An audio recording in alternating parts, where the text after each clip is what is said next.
Thank you for tuning in to Finish the Fight, a gaming podcast. If you have not, be sure to check out our Patreon at patreon.com/finishthefight, where we have some amazing merch and plenty of other things for you guys. If you're an athlete, you know the greatest motivator of all is the fear of letting your teammates down. After all, a team is only as good as its weakest link. So you owe it to those wearing the same jersey as you to be your best every time you step on the field. That's why there's no vape in team. When you vape, you can expose your lungs to toxic chemicals that can damage your lungs. If you're a step behind, the team's a step behind. Brought to you by The Real Cost and the FDA.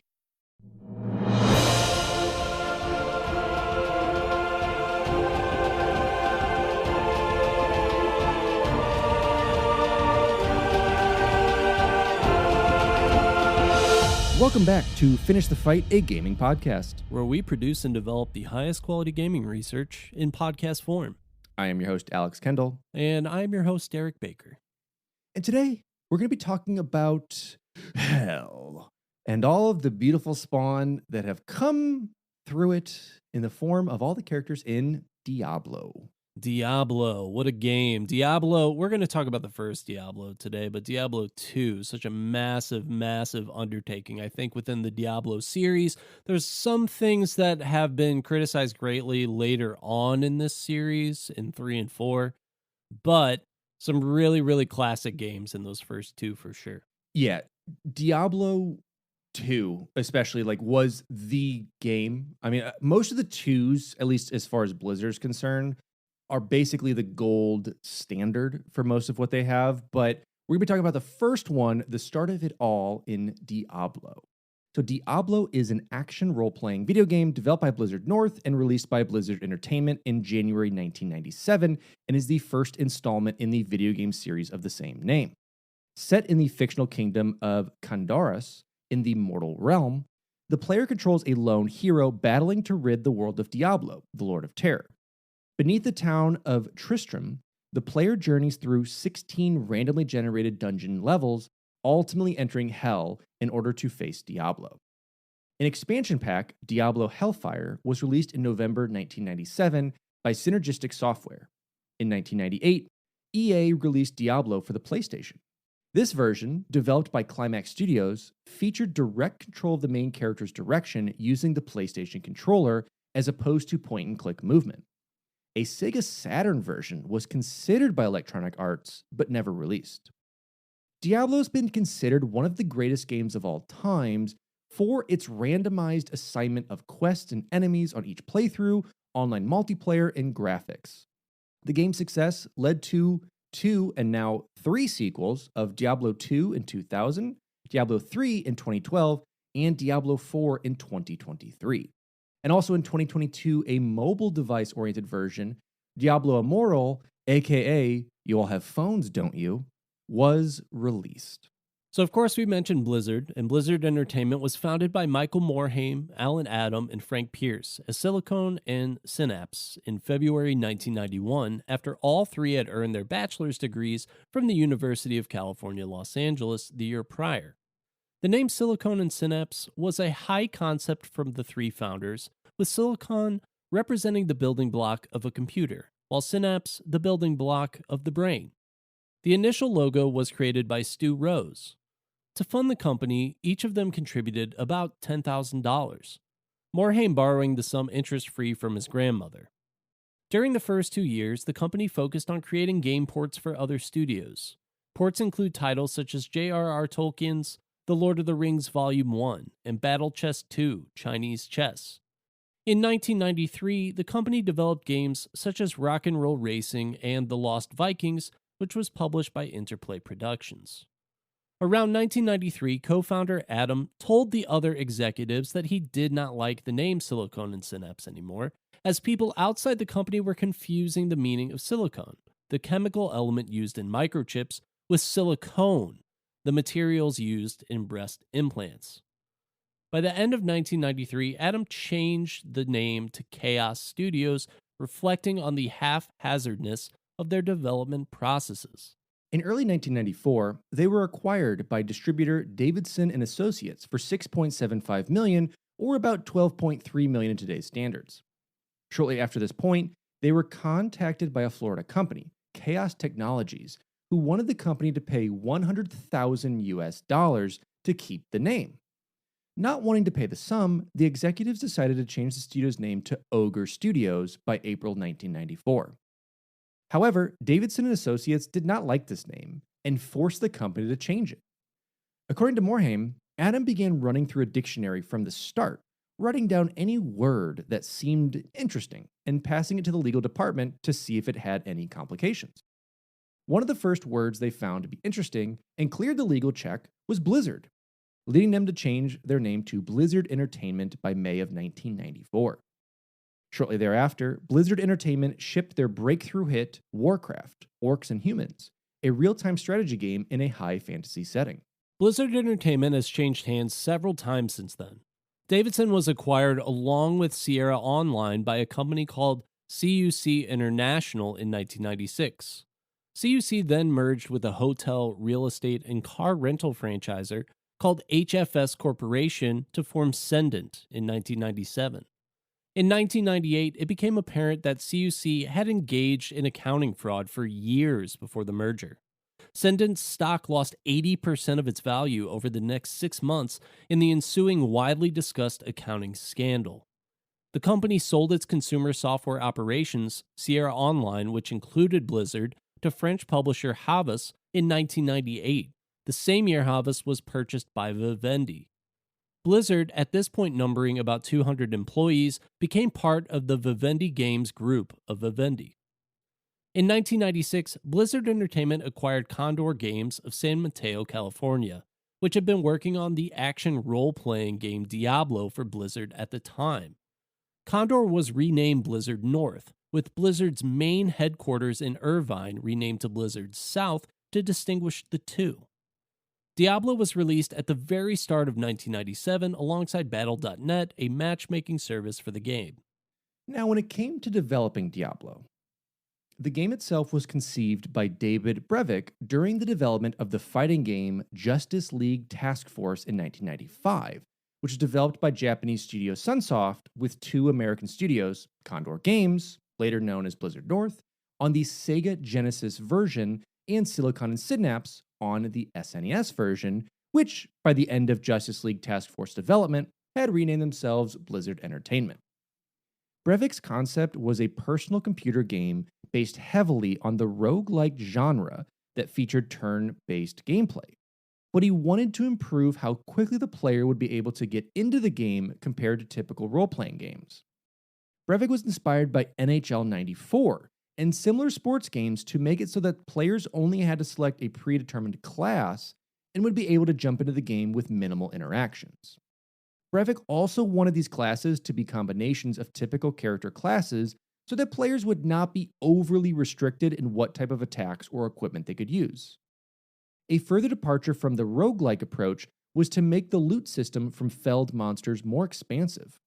According to Matt Barton, the game Tellingrad, released by Avalon Hill in 1982, influenced the development of Diablo.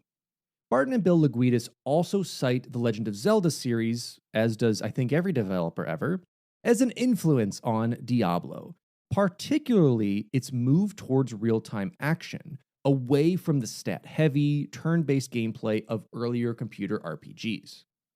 Brevik also wanted a modern and cool interface, intended to bring the quick directness of console games as well as Doom to computer RPGs. He had named the game idea Diablo based on Mount Diablo, which was where Brevik lived when he conceived of the game idea. Condor started development while pitching the game to publishers. Bill Roper said that the team's initial pitch, in a nutshell, was to take the excitement and randomness of games like Moria, NetHack, and Rogue and bring them into the 1990s with fantastic graphics and sound. Condor Games had tried to shop Brevik's idea to other publishers, but was turned down on the grounds that RPGs are dead. While Condor sought a publisher for Brevik's idea, Blizzard had completed their next game, the real-time strategy Warcraft: Orcs and Humans, for the personal computer. Condor Games saw Blizzard shared their same interest in PC games and pitched Brevik's idea to them. About 3 to 4 months into development, Blizzard offered to work with them on Diablo but requested two major changes: to make it real time and to have multiplayer, having had done these steps during their work in creating Warcraft. Brevik did not want to change the turn based nature of his game at first, fearing that it would add extra time onto development, and Condor's development team put the idea to a vote, with the real time approach winning out. Brevik prepared Blizzard for the potential added development time and to ask for extra development costs, and then on a Friday afternoon, as everyone had left, started to toy around with converting the game from turn based to real time. Within hours, he had the basics of the system in place and was able to show this to the rest of Condor by the following Monday. They kept this news from Blizzard for a short while, but eventually revealed how fast they had come up with the change, which Blizzard readily accepted. The game was also originally conceived to be made in claymation, much like Clay Fighter, but they decided to have a 3D isometric style instead. In 1996, as development on Diablo continued, Blizzard acquired Condor Games. Blizzard named their Irvine, California location to Blizzard South and Condor Games to Blizzard North to distinguish their studios. Around 8 months before the planned release, Blizzard South were finishing up Warcraft 2 and began focusing on the upcoming release of Diablo. Blizzard did not want to rely on existing online gaming services like Total Entertainment Network for matchmaking. While Blizzard North finished up Diablo, Blizzard South began development on the basis of Battle.net. According to Brevik, when Blizzard South came up to start to see how Diablo's multiplayer code would incorporate with Battle.net, they discovered then that Diablo had no multiplayer code, as Brevik nor others had any idea how to write such code. Blizzard South sent employees up to Blizzard North, including Mike O'Brien, at that point to incorporate multiplayer for Diablo and interface with Battle.net over the last 6 months of development.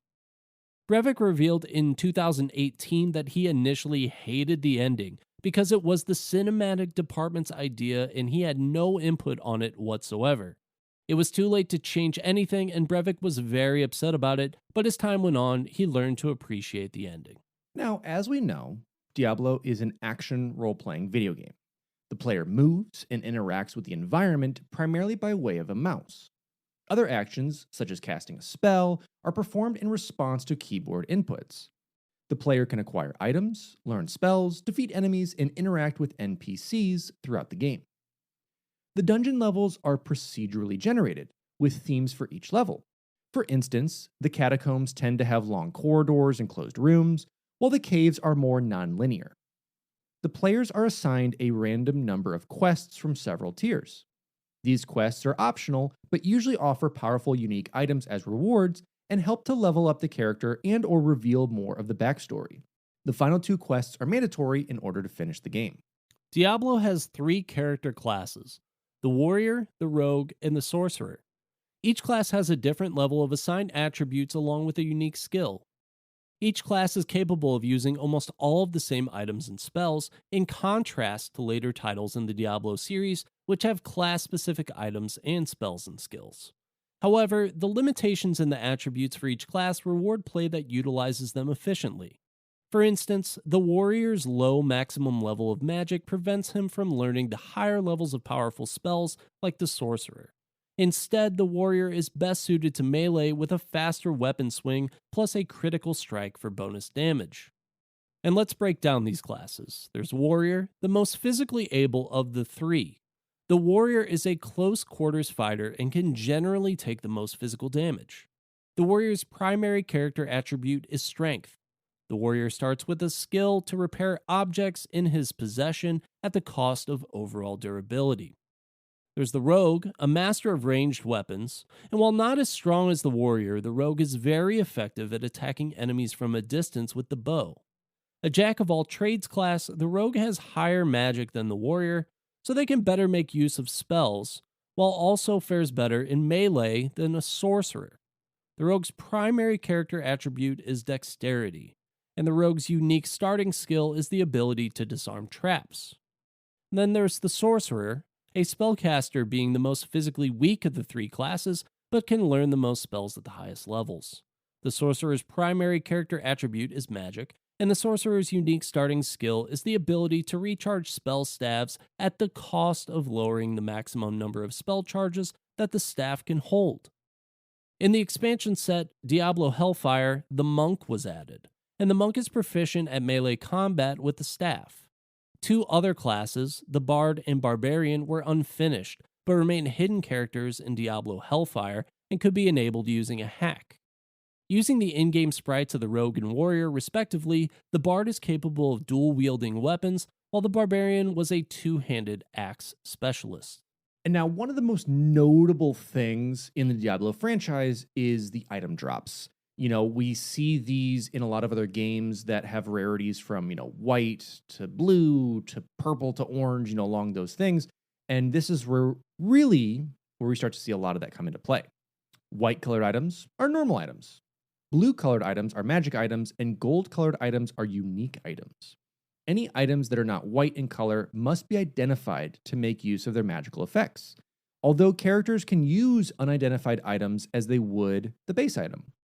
Magic items can have a maximum of 2 of these effects, but unique items can have as many as 6. Furthermore, uniques can have special properties, or properties not found in the usual prefixes or suffixes for that item type. Most uniques have a very rare chance of being dropped, although certain uniques are guaranteed quest rewards. Items wear down through use, and have fixed amounts of durability that decrease as they receive damage. When an item's durability reaches 0, it is destroyed. Players can return to the town and pay a fee to an NPC, Griswold the blacksmith, to have the items restored, while the warrior can repair objects in his possession at the cost of overall durability. Bows are the ranged weapon of the game, best used by rogues. Staves, while capable of physical attacks, are mainly used for the spell charges that they contain, as casting from a staff does not require the player to learn the spell or use mana. A staff spell can only be cast a certain number of times before it requires a recharge, usually returning to town and paying an NPC, Adria the Witch, while the sorcerer can recharge the staff, which lowers the maximum number of spell charges. Swords are typically one-handed, though two-handed do exist, while axes are all two-handed. Maces and clubs add a 50% damage bonus against the undead. Two-handed melee weapons allow the player to inflict more damage. Shields, when paired with single-handed weapons, allow attacks to be blocked. There are 3 classifications of armor: light, medium, and heavy. Characters are also allowed to wear a helmet, 2 rings, and 1 amulet. Many higher-level weapons and armor can only be equipped if the player meets the minimum strength and/or dexterity requirements. Books contain spell formula and cannot be used more than once. Reading the first book will place that particular spell in the character's repository, while using multiple books of the same spell will increase the spell level up to a maximum of 15. A character needs a minimum level of the magic attribute in order to read spellbooks, particularly in raising spells to higher levels, where they are typically more powerful and effective while consuming less mana for each casting. Scrolls allow use of both spells not yet learned, as well as spells not available in book form, but vanish after one use. Many potions are available for use, including health and mana restoration, and elixirs that increase statistics. And of course, the multiplayer that we mentioned is available to up to 4 players. Multiplayer characters' states are saved periodically. Players can either be aggressive towards or play cooperatively with other players. Players can connect direct connection, modem connection, battle.net connection, or IPX network connection. The game lacks the stronger anti-cheating methods of Blizzard's later games, and as a result, many characters online were altered in various ways by common third-party programs known as trainers, or game editing programs such as Cheat Engine. Now, the setting of Diablo includes the mortal realm, which is the world of man as well as the high heavens and the burning hells. After eons of war between angels and demons, the ascension of man prompted the 3 lords of hell, including Diablo himself, to seek victory through influence, prompting their exile into the mortal realm. There, they sowed chaos, distrust, and hatred among men until a group of magi called the Haradrim trapped them in enchanted crystals called soul stones. Diablo's soul stone was buried deep in the earth, and a monastery was built over the site. Generations passed, and the purpose of the monastery was forgotten. A small town named Tristram sprang up next to the monastery's ruins. When King Leoric rebuilt the monastery as a cathedral, Diablo manipulated its archbishop, Lazarus, to destroy his soulstone prison. Diablo briefly possessed the king, sending out his knights and priests to battle against peaceful kingdoms, and then possessed the king's son, Prince Albrecht, filling the caves and catacombs beneath the cathedral with creatures formed from Albrecht's nightmares. Tristram became a town of fear and horror, where people were abducted in the night. With no king, no law, and no army left to defend them, many villagers fled. And so we get to the story, and the game starts when the player's character arrives in Tristram. Several of the remaining townsfolk assist the player, such as Deckard Cain, the Elder. The labyrinth under the cathedral descends from the dungeon church to the catacombs, followed by the caves, and finally, hell itself, each with a mixture of undead, animals, and demons. King Leoric has been reanimated as the Skeleton King. Later in the game, the hero must defeat Archbishop Lazarus and eventually Diablo himself. At the end of the game, the hero kills Diablo's mortal form. The hero then takes the Soul Stone out of Diablo's forehead, after which Diablo transforms into a lifeless Prince Albrecht. The hero then drives the Soul Stone into his or her own forehead, and he or she contains the essence of Diablo within themselves. As told in the sequel, Diablo 2, canonically the warrior was the hero that defeated Diablo only to become possessed. The rogue became Bloodraven, while the sorcerer became the false summoner, both of them NPC enemies. Diablo 3 further retconned the story by establishing the Nameless Warrior as Prince Aidan, the eldest son of Leoric and older brother of Albrecht. So interesting kind of tie-ins to it. And so the music and sound was composed by Matt Ullman, and the soundtrack itself consists of 6 tracks, and it was released after 15 years in 2011, and Matt went on to produce the rest of the music of Diablo, as well as other Blizzard and Warcraft properties, kind of becoming the go-to for all the sound in the series. Now, Diablo normally requires the original CD to play. However, also included on the disc is a shareware version of the software that could be played without the CD called Diablo Spawn. This version of the game allows access to the first 2 areas of the dungeon and locked out 2 of the 3 playable classes and many of the NPC townsfolk. It is playable in both single and multiplayer with those restrictions. The demo is also downloadable. In 2016, David Brevik stated that a dispute existed as to whether Diablo had been released in 1996 or 97. In 97 and 2000, Blizzard reported Diablo's release date as January of 97 and issued a press release on the 3rd of January to announce the game's availability in stores. At the time, CNET Game Center reported that Diablo's wide release occurred on January 6th. Conversely, Brevik argued in 2016 that the game was available in certain Western U.S. retailers by December 31st of 96, and Blizzard marked Diablo's 20th anniversary on December 31st of 2016. In 2019, Diablo was released digitally on GOG.com with minor enhancements. And we also had the expansion pack, which was made for Diablo, known as Diablo Hellfire, which released in 97. It was produced by Synergistic Software and published by Sierra Entertainment rather than an in-house Blizzard North development team. The multiplayer feature of the expansion pack was disabled with version 1.01. The added content included 2 additional dungeon segments located within a new story sideline, several unique items and magical properties, spells, and a 4th class, the Monk. There are also 2 unfinished test classes, which we had talked about, the Bard and the Barbarian, and 2 quests, which could be accessed through a configuration file modification. Blizzard sold exclusive worldwide rights to develop, publish, and distribute console versions of the game to Electronic Arts in 1996. In 1998, a PlayStation version of Diablo was released, developed by Climax Studios and published by EA. The game lacked online play, but featured a two-player cooperative mode. Notable differences to the PC version include new lighting effects, auto-aiming for ranged weapons and spells, and an option for increased game speed.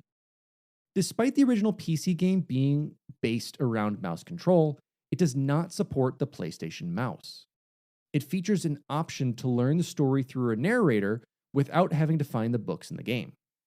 The European PAL version is translated and dubbed into French, German, and Swedish, in addition to the original English. The game was re-released alongside Hellfire in a 1998 bundle called Diablo plus Hellfire. 98's Blizzard's Game of the Year collection contained copies of Diablo, StarCraft, and Warcraft II: Tides of Darkness. The Blizzard Anthology from 2000 contained Diablo, StarCraft, StarCraft Brood War, and Warcraft II: Battle.net edition. The Diablo gift pack from 2000 contained Diablo and Diablo 2, but no expansions, and the Diablo Battle Chest from 2001 contained Diablo, Diablo 2, and Diablo 2's expansion, Lord of Destruction. Later releases of the Diablo Battle Chest also have a strategy guide for Diablo 2 and Lord of Destruction, though subsequent releases do not include the original game, instead featuring Diablo 2, its expansion, and their respective strategy guides. For Diablo's 20th anniversary, it was announced during BlizzCon 2016 that Diablo 3 would receive a free patch called The Darkening of Tristram, which recreates the original game. The patch contains a 16-level dungeon, 4 main bosses from the 1997 version, and special graphics filters and 8 directions limited movement like the original game. The test patch was released on November 11, 2016 on the public test realm server. Now, when it comes to the general reception of the game, according to Max Schaefer, Blizzard's initial sales estimates for Diablo were modest. He remarked, quote, "We were thinking that if everything went well, we would sell around 100,000 copies." Following the game's positive press coverage before its release, estimates by the team were increased to roughly 500,000 copies, David Brevik later said. Pre-orders had surpassed 450,000 units globally by December 17th, at which point the game was set to launch with a shipment of 500,000 units staggered across its initial days on shelves. Diablo debuted as number 1 on PC Data's monthly computer game sales chart for January 1997. It held the position for another 3 months before being displaced to number 2 by X-Wing vs. TIE Fighter in May. Diablo remained in second place until September, when it dropped to 5th. It exited the top 10 that October. In the United States, the game was the highest-selling computer title of the first 6 months of 97. Its worldwide sales surpassed 500,000 units by April, 750,000 by June, and 1 million by late November. By the end of 97, Diablo had sold 670,155 copies in the US alone. It was declared the country's 4th best-selling computer game of the year by PC Data, and Schaefer attributed the game's success in part to its December 27th shipment date and noted that, quote, "There weren't any other games released after Christmas, so we were the only game in town for a long time." After being absent from PC Data's charts during the final months of 97, Diablo took 13th place in the rankings for February of 98. It remained in the top 20 for another month, dropped out in April, and reappeared in June. It returned to the top 10 from July through October, rising to number 3 in August. For the first half of 98, it was the United States' 14th best-selling computer release. At the time, Jason Ocampo of Computer Game Strategy Plus called Diablo one of the chart's perennial inhabitants, and compared its longevity to that of Myst and NASCAR Racing 2. The game's average sale price during the January-June period was $36. By October, it had fallen to $26. Diablo finished 11th for the year in the United States, with sales of 354,961 units and revenues of $9.57 million in the region. In August 1998, Diablo received a Gold Sales Award from the VUD, indicating sales of at least 100,000 units across Germany, Australia, and Switzerland.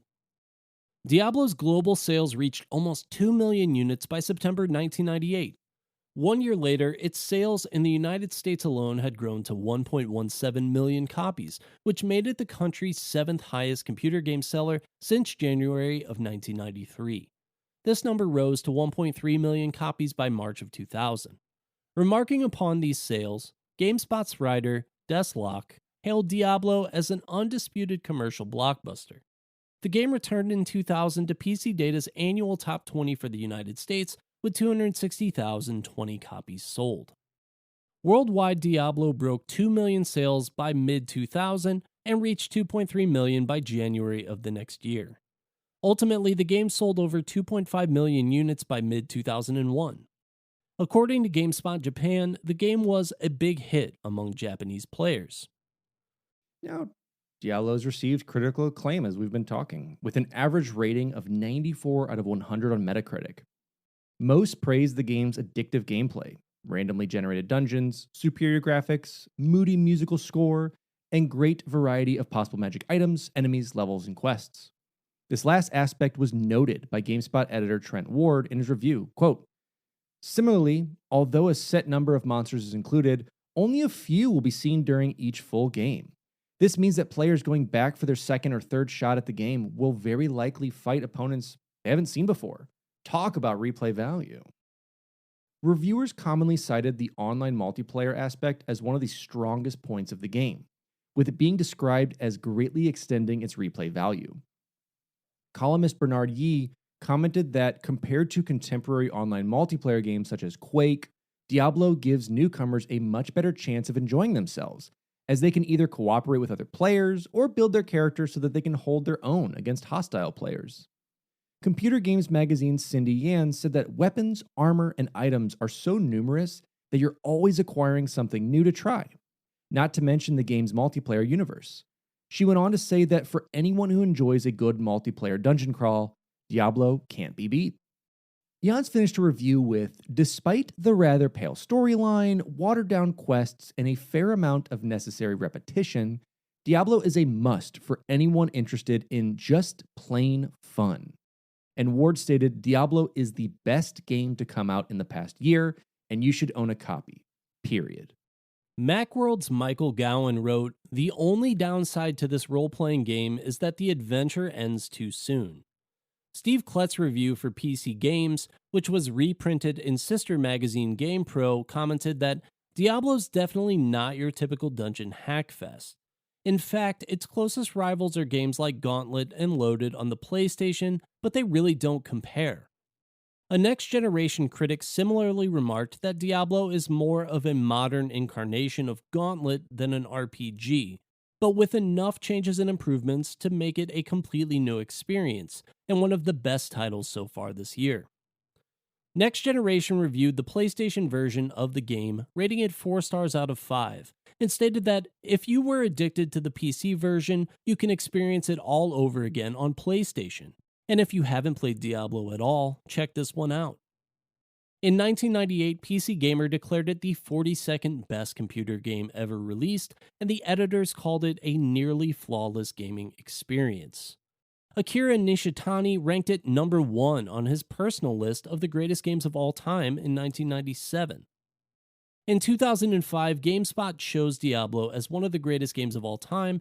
It was placed at number 20 on Game Informer's top 100 RPGs of all time list. Diablo won the overall Game of the Year awards of Computer Gaming World, GameSpot, and Computer Game Entertainment for 1996, and was a runner-up for Computer Game Strategy Plus's award in this category. The editors of Computer Gaming World wrote, "For this year, Diablo is the game that everyone will remember." It was also named 1996's Best Computer Role-Playing Game by GameSpot, Computer Game Entertainment, and Computer Games.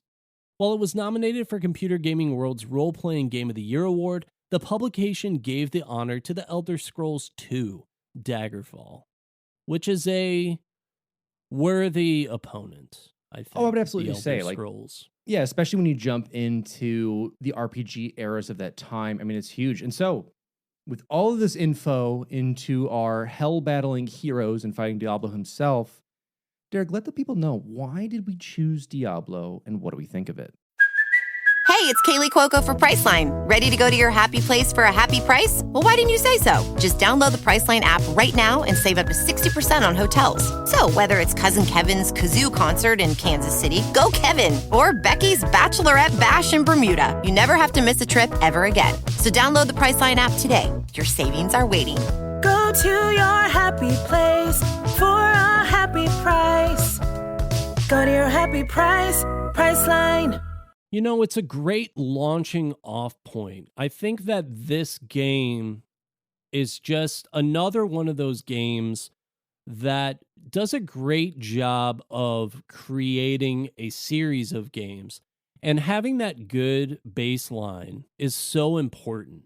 You know, this was Akira Nishitani's #1 greatest games of all time that he put out in 1997. So this is like right after it comes out, you know. It stands out in the era that it came out in. And then it gives you Diablo 2, which by all accounts is like the best Diablo game, just a little dated at this point, but the mechanics, you know, that's the game that everyone goes back to and really, I think, gives that critical acclaim to the series. And you see how quickly they really move on from Diablo into Diablo 2, just phasing Diablo out of all those packages and saying, hey, you know, Diablo 2 is the superior experience, so that's what we want to give you. But you can't get there without all the things that made Diablo great as well. I want to go back to the beginning. I think it's really interesting, just talking about Blizzard. Silicon and Synapse is such a tongue twister of a name. Yeah, I'm so glad that they changed that, because even just reading that today, hated it. Absolutely hated it. But one thing that I think we sort of glossed over that I find interesting is the way that all these pieces came together to make Diablo as the result of an accounting scandal, which, like, this is the era of like Enron. This is really before we have this big, everyone knows Enron if you've taken business courses or anything like that, because it just totally changed the landscape for how accounting reporting is monitored when it's public reporting, and even when it's, you know, privately reported as well. You want the information to be accurate. You don't want people to lie to you. So there's a whole new ethical thing brought in by that. But that, you think about big business and how it affected Wall Street and how it affected shell corporations and debt transference and things like that. It was affecting even this, you know, young budding industry in video gaming and just the creative aspect of what was actually happening, because these companies were being sold off and acquired from other people that had used these shell companies in that same way to boost their accounting numbers. So that, you know, really fascinating to me. I think the as far as the game itself goes, a lot of what is in Diablo originally is very standard for the RPG series now. You know, you have the warrior class, the rogue class, the mage class. They added some other things in the expansion, and then they had plans for some other characters as well. You know, they added the monk, the bard, the barbarian. Bard and barbarian didn't make it, but, you know, those same things I think exist as like tanky characters or more like charismatic characters, where a rogue sort of fits still within a little bit of a balance there. I'd say the biggest difference maybe here is that the rogue, as far as like being the in between magic and warrior class, maybe now is more like in between charismatic and warrior class a little bit more. Yeah, I would say, like, just depending on the series. We see it especially into Elder Scrolls, where it's almost like, are you going to take a strength-based character, a dexterity-based character, or a magic-based character? Even though you can intertwine those, that's kind of where those skill sets lie, where you're thinking of things like sneaking, lockpicking, long-range bows, medium armor was kind of always in that middle ground of like dex builds. So it's kind of having that strength dex or magic build. Yeah, it has definitely continued on, even as vague as it is in like modern day. RPGs, it's still like that's like the top of like the ladder. And I feel like it's consistently been the best class in all of the, like, if you're looking for like the experience in games like this, at least for the beginning, going with the rogue opens up the most doors for you in terms Mhm. of what you're able to do in terms of exploring and getting rewards as a result of that. And it's kind of interesting to see, even going back into this game, that in my opinion still is true. The item durability thing I found interesting as well, just because it's one of those things that I think irks a lot of players when it comes to items that you have. Mhm. Like, you think about like magic points and strength points and like obviously your HP and things like that going down, but having to go through this like item degradation thing as well is a mechanic that I think is somewhat divisive between a lot of players, because you almost want these items that you get in RPGs to be supernatural. You don't Yes. want to have just a normal set of iron armor. You want a special set of armor that is specific to your character, that, gives you this advantage over these hordes of enemies that you're fighting. But you don't get that when you're just wearing iron armor, steel armor, and you look to move on from stuff like that very quickly if you can in games like this. Yeah, and then when you start to get like into Diablo 2, 3 and beyond, when you have the computer power pools that can be like, "Hey, we're going to add thousands of items." It then becomes, instead of like having to deal with your durability, it's like, "Hey, durability is still a thing you're dealing with in Diablo, but the degradation on it is not as severe as we think." And especially with Diablo 3, where it's like it breaks, but it breaks on you. Like you just have to go repair it. Like it's still like it's Right. not just gone. But Right. we see that power creep in those games start to come up when you can go to like New Game Plus or even further in the game. You're like, hey, this sword or this thing, armor, whatever, has been amazing, but I just Yeah. found a better thing. So it almost becomes like, hey, let's still deal with those degradation aspects of it, but there's still so much more for me to find and farm and try and get through different means, whether it's crafting, buying, boss drops, loot drops, whatever. It definitely improves that scenario of it versus like I think you're talking about games, all the new Legend of Zelda stuff, where it's like, hey, all of these weapons minus the Master Sword are gonna have a degradation life, and you can't get them back. Yeah. Yeah, that's definitely one that I think of. I think it is interesting and it makes sense. There's like a realistic aspect to, Mm-hmm. okay, you have a sword, you're living in like medieval times and you go and fight in a battle, you want to go back and sharpen that sword, I'm sure. Yeah. So it's like, yeah, that stuff makes sense to me. It's just, I think, such a hard system to find balance in within Oh video yeah. games. It's either way too much degradation or it's just not enough. And it's more of just a minor inconvenience in that regard. So interesting, though, that it's even in, this first Diablo and they're thinking about things like that going back 20 plus years. That's really where I wanted to go with that. I think Mm-hmm. also, as far as, this being the launching off point for the series, that sort of retconning the lore Yeah. was an interesting choice as well.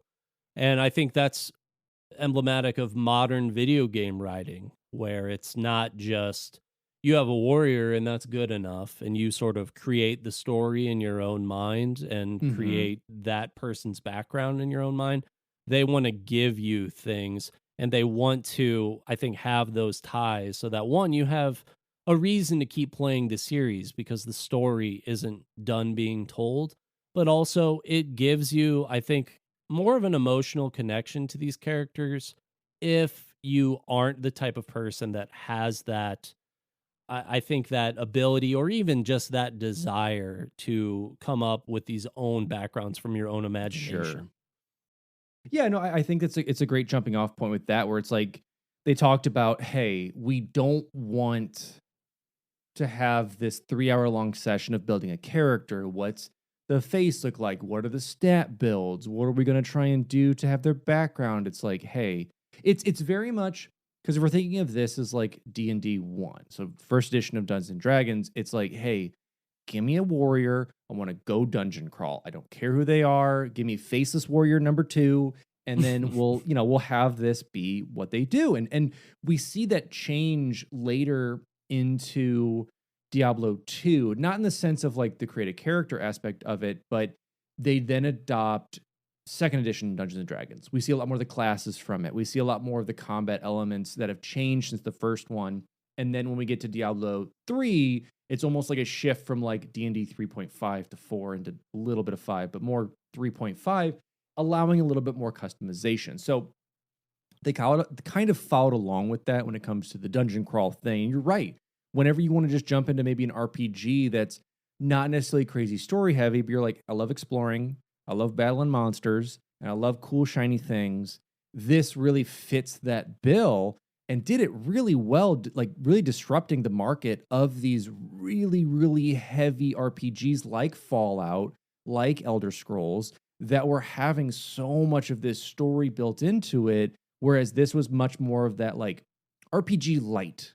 I want to just go and level my character up, and that's it.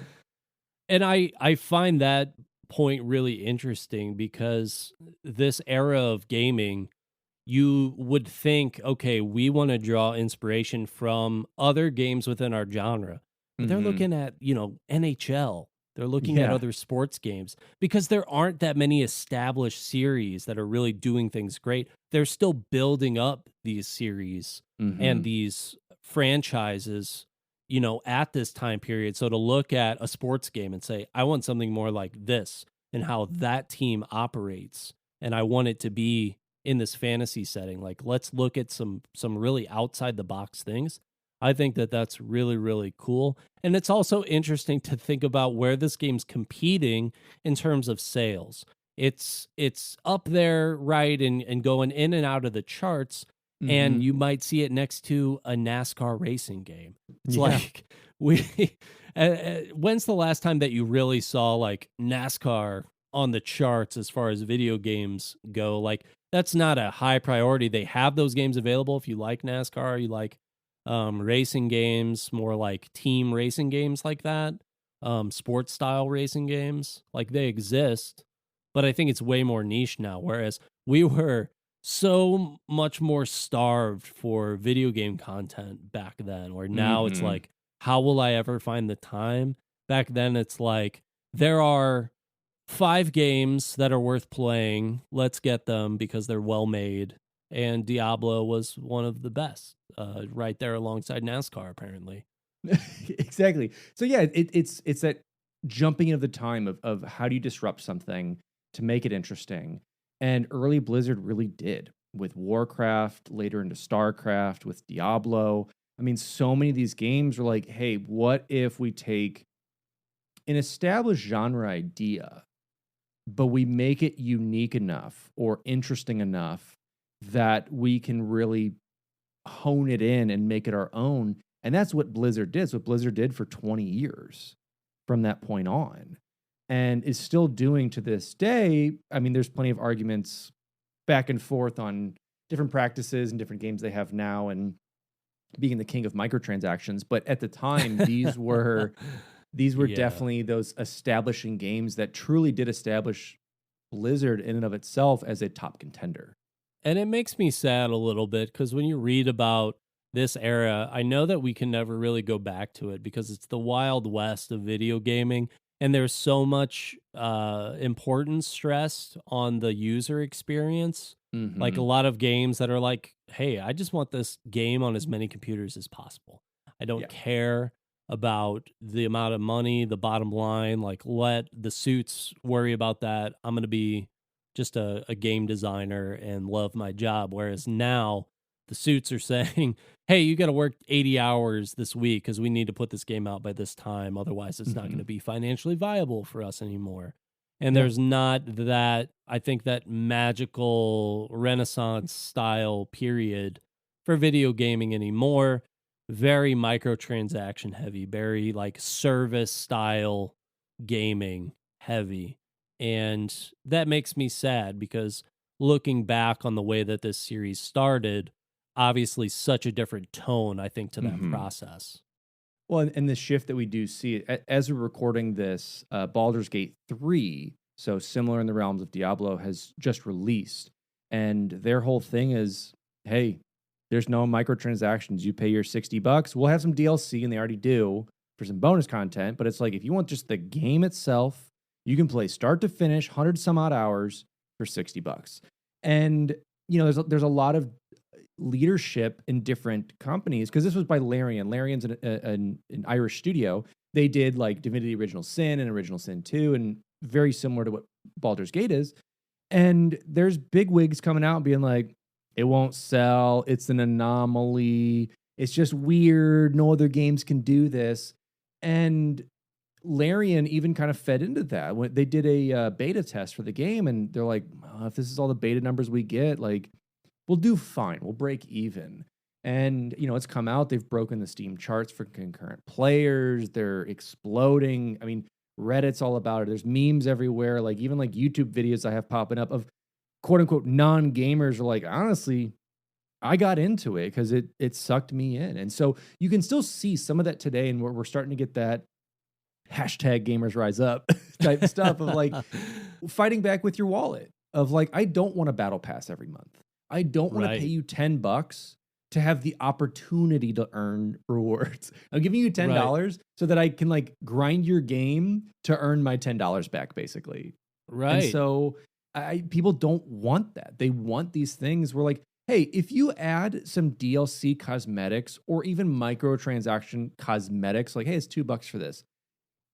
It's not the most ideal, but it's better than so much of the predatory things that are going on where it's like, hey, it's not the full game you're getting most of it. But if you want the true experience, you got to do this.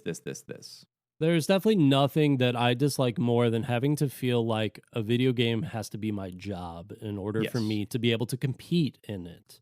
Yeah. And games are really set up as a whole, I think, to be completionist. If you are someone that has completionist tendencies, it's really difficult in that modern style of gaming to feel satisfied because you have to be playing all the time, many, many hours every day. You've got timed quests, like you were saying, you've got the battle passes, the extra investment. And then it's like, when do you cut your losses too? Because it's, all right, I bought the game, I bought the battle passes, I played it this month. Do you look at it like, well, this is basically my version of buying tickets to see a movie and, just throw that cost out? Or do you look at it as, I spent money on this video game to have it forever and enjoy it for as long as I can, as it's relevant? And, do you find satisfaction in those things? So I definitely think people are looking more for that Baldur's Gate style experience where it's like, hey, I bought this game, I have this game. It's not without a few like silly issues and things like that, but it's got that opportunity for fun. It's got that that I don't know, that just that wonder that I think is more reminiscent of games from this era, late 90s, early 2000s, that we don't see a lot of now. And you see that people are hungry for that stuff. What I'm curious to see is if it does enough, because the math doesn't lie.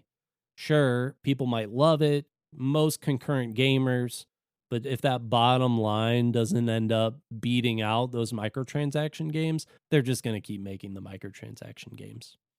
It is. And it's unfortunate. Pulling up some news. Sorry to derail where we are, but we're talking about Diablo.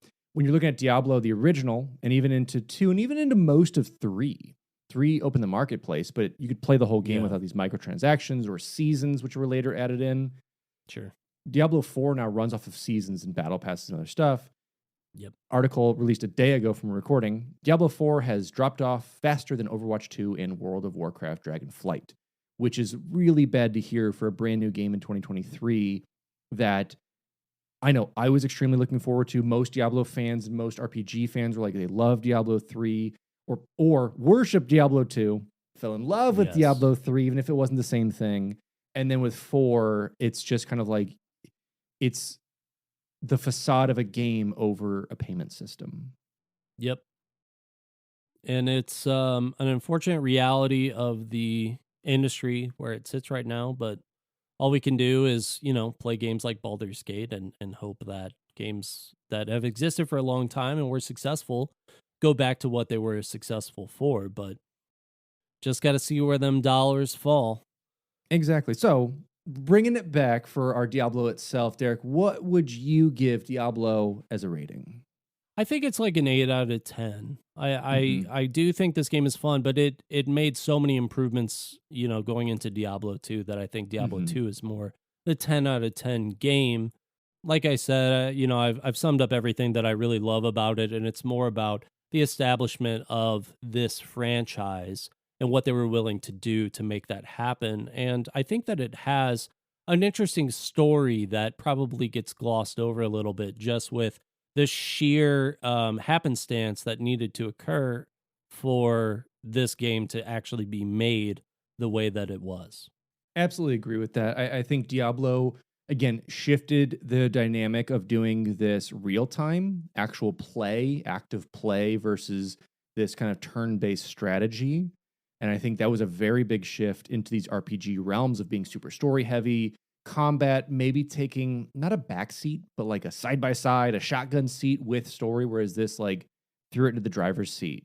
And it really shifted a whole dynamic of other games to follow, whether it be in the same era of the 90s and early 2000s or looking today to a lot of indies that have taken the idea of Diablo or the random loot pool and really applied that to their game and has set up this whole subgenre. And we use the term roguelike in the episode, which truly was not a term at the time until we start getting into more of Rogue and how it applies along with the Diablo mindset to games today, especially indie titles.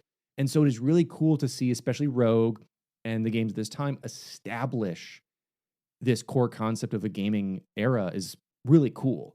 So if I had to give it a rating, I would give it, probably a hell's worth of Diablo sauce. I don't know if Diablo knew that he was going to have a sauce named after him, even though the whole, or end of the earth type thing. But he does have a sauce. It is very spicy, just like him, out of 10. Nice. I like Thank it. you. I like it to Thank you. spice. I like it to spice. Research for this episode was done by Alex Kendall and Derek Baker. The intro and outro music for our podcast was given to us by our friend Evan Barr, and our lovely artwork was provided by Aaron Shattuck. Beautiful people, and want to thank those over at our beautiful Patreon who are helping us out. If you would like to check it out for yourself, you can check it out at patreon.com/finishthefight. We've got some physical and digital rewards, various other aspects of it, and some beautiful fun times, some might say. And I want to thank a few of those beautiful select members with Snide T-Bird, Nick Hyman, and Anthony Gooch. Thank you so much for your support. You can find this podcast on Apple Podcasts, Spotify, or most likely your favorite podcast listening platform. If you haven't yet, drop us a review. It helps us out a lot.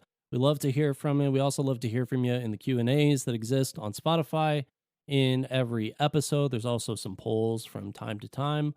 Love to hear your thoughts and all those questions. Come on by.